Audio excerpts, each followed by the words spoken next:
guys, it's Z from Build a Business You Love, back with another event-based video. And this one, again, is on competition. This is part 3. If you didn't check out the previous videos on competition, I did a video on direct and indirect competition and what that looks like. And I also did a video on competition as it relates to your market positioning, your market share in the industry, like your little piece of pie out of the full pie. And also when it comes to price competition and overall collaboration. So if you haven't checked out those 2 videos, be sure to check out part 1 and collaboration part 2. And this last one is collaboration as it relates to the customer, like what the customer is looking for, right? Factors that can impact competition from a customer standpoint, right? Everybody wants to have the best baby shower. Everybody wants to have the best bridal shower. And let's just face it, they want to be the it person. So what makes your space that it space, right? So that they can be the it person, because that's what they're looking for. They're looking for people to say, this was the best baby shower ever. This was the baby shower of the universe, right? That's what they want people to say. So how do you get that from your customers, right? How do you get them to have that experience?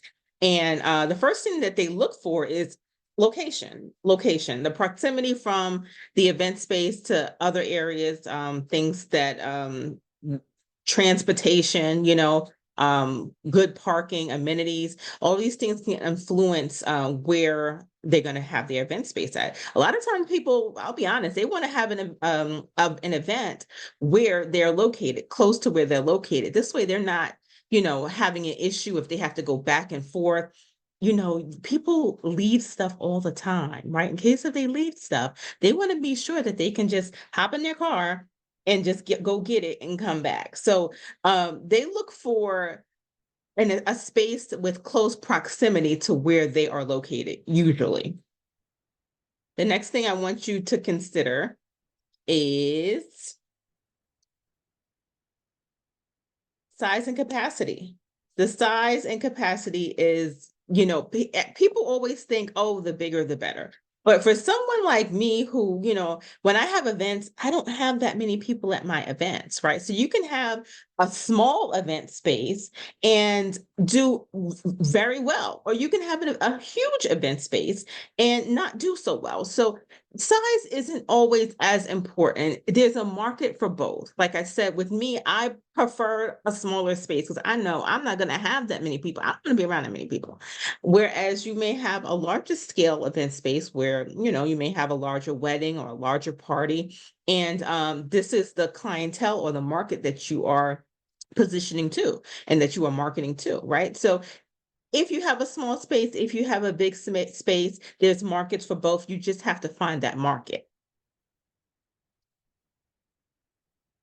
Other people like to, when it comes to customers looking for a space, they like to know that you can provide amenities, right? That you can provide Wi-Fi, you can provide, there's adequate parking, right? Or close to public transportation when it comes to big cities like New York, right? They want to know that it's close to a train or a bus, what have you, so that their people, their guests can get there, right? So every market is different. Okay. New York City market may be different from, I don't know, a Kansas market or a market in Minnesota. So things are different based on where you are, and more things may be accepted or not, right? Sometimes you may not want a space that's close to the public transportation if you're in, I don't know, Kansas. That may seem, like something that maybe they may not want to be around, right? It may be a certain element that comes with that they may not want to be around.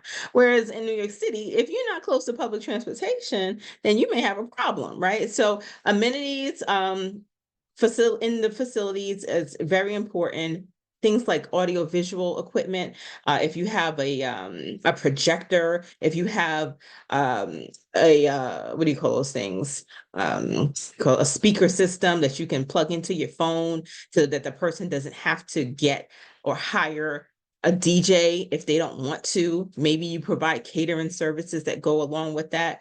All of these things, that you may provide can really help when it comes to a customer's perception on whether or not they should book with you, right? They want to know that they have options, right? They want to know that, okay, I don't have to use my cell phone service. I don't have to, use public transportation. I could actually drive there because there will be parking available. So little things like that matter, okay? Guys, don't forget to subscribe. I always forget to mention it, so don't forget to subscribe if you are getting any information from this. Also, I have a course. It covers everything event space startup, operations and management. It covers automations, contracts, operations, visibility, and demystifying zoning, how to start, all of that stuff. Be sure to check it out. And let's continue on. So also ambiance and decor. So customers also want to make sure that the place doesn't smell like mop when you're going into it, right? That the ambiance is nice, that the decor is nice, the overall aesthetic and atmosphere is nice. People want to know that, they basically want to impress their guests. So that you want to give them something to impress their guests with, right?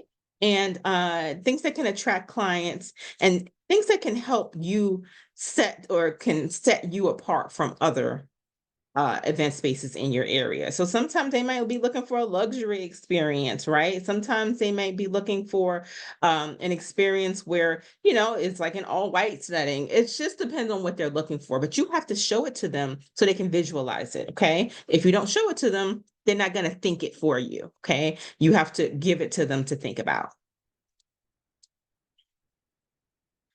People always think that pricing is number one, but not necessarily, right? Sometimes they'll go for the most expensive space if this is what they're looking for, if they have the budget for it, right?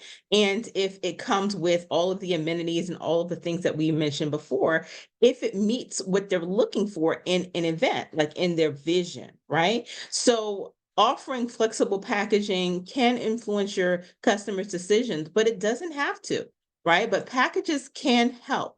Pricing and packaging can help. You can, obviously put together packages like if you have something that's like a package, maybe you have a floor person come out, maybe you offer food, maybe you offer a lighting package, maybe you offer throne chairs, whatever it is, you can put a bunch of different packages together, okay, to give them what they want and kind of give them a one-stop shop. A lot of people like that one-stop shop option. The next thing that they look for is customer service. You have to be exceptional, okay? You need to be responsive. All of those event spaces that I see in the comments, oh, she doesn't answer her phone, or he doesn't answer their phone, or the venue, they don't respond to an email. That matters, okay? So make sure that your customer service, your responsiveness is good. Your support staff is well trained. They know what to do. They know how to answer questions, and they're polite, okay? And the overall experience is good. So we have to make sure that our customer service is outstanding. And because honestly, there's a lot of competition out there. There's a lot of other event spaces that they can go to. So you want to make sure that you are, providing them with excellent customer service. Be the what's the name of the chicken place? What's the name of the chicken place? I'm losing my train of thought here. The name of the chicken place, Chick-fil-A. Be the Chick-fil-A and customer service in your particular area. Okay. Reputation and reviews, testimonials, word of mouth, referrals, credibility. All of this allows for the customer to actually trust you, okay? Because if they don't trust you, then it won't really matter. So you want to make sure that you are getting those good reviews from other customers that have had great experiences with your event space or with your venue, okay? The last one is customization and flexibility. Some people don't like to be flexible, but it's a good idea to always try to accommodate people so they can, come out with a good experience. They can say, yes, this is what I wanted, this is what I envisioned, or even better, right? I have an even better experience. Guys, be sure to visit my website, buildthebusiness.com. And I have a bunch of free templates and stuff like that. And again, I'm going to mention my course. I have a course that is dedicated for people who want to start up or just learn about it, what goes into starting up, managing, operating the day-to-day, all of that stuff. And also on the website, if you click right here, it says free guides and downloads. I also have, this is one of my free guides and downloads. It's a free event space startup checklist. It covers, the startup costs you can enter, and it's a spreadsheet, and you can kind of make sense of how much things are going to cost, okay, before you get started. And of course, I have my event space startup and decor Facebook group that you can join. It's absolutely free.